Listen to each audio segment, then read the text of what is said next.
imagine you're a 17-year-old boy in London, you steal a chicken, you're arrested, you're tried and convicted, sentenced to hang, but your sentence is commuted to transportation. You get in a wooden boat in 1780, cross the Atlantic to Brazil, then to South Africa, cross the Indian Ocean, you almost drown, you almost die of fever, you pitch up in Sydney Cove, you serve out your sentence of 5 years breaking rocks, and then you're given a piece of land and enabled to given a chance to build a new life.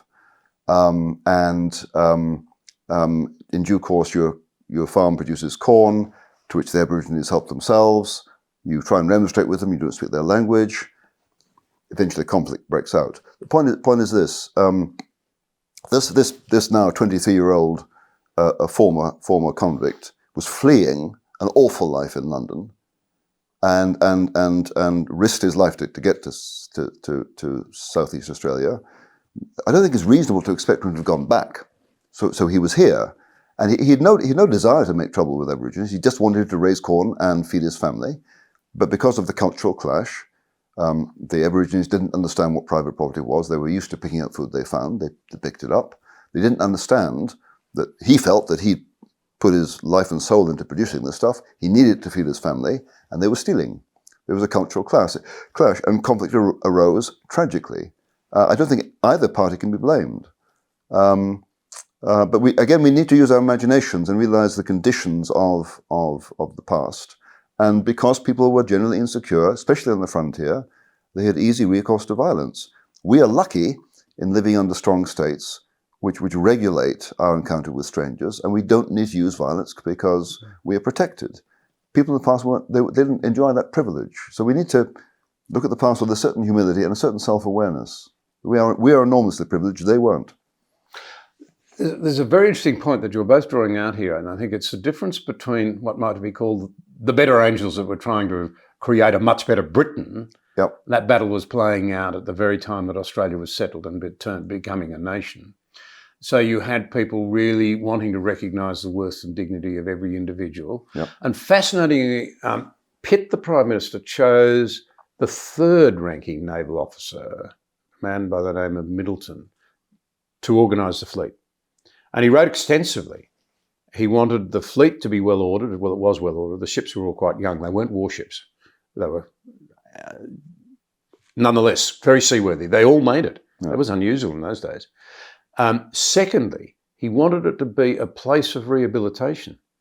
That was not common in the Britain of the day. No. He wanted the convicts, and this was ultimately to play out, to be given their freedom and fully restored as members of the community.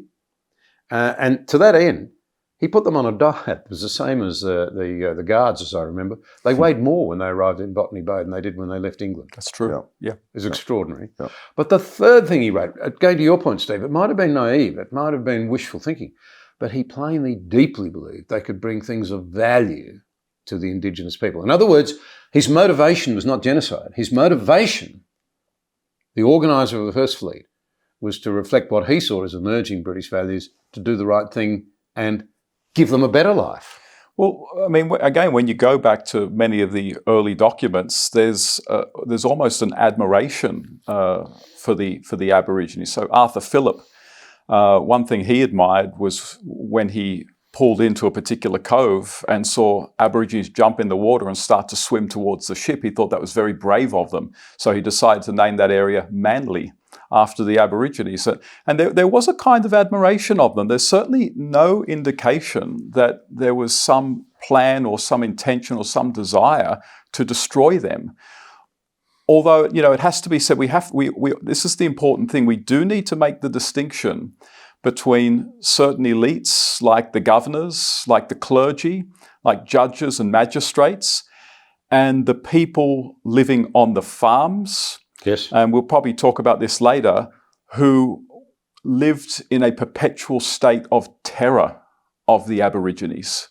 And if you want to kind of understand why things went so wrong, you can't understand it unless you understand the situation that both the Aborigines and the settlers found themselves in.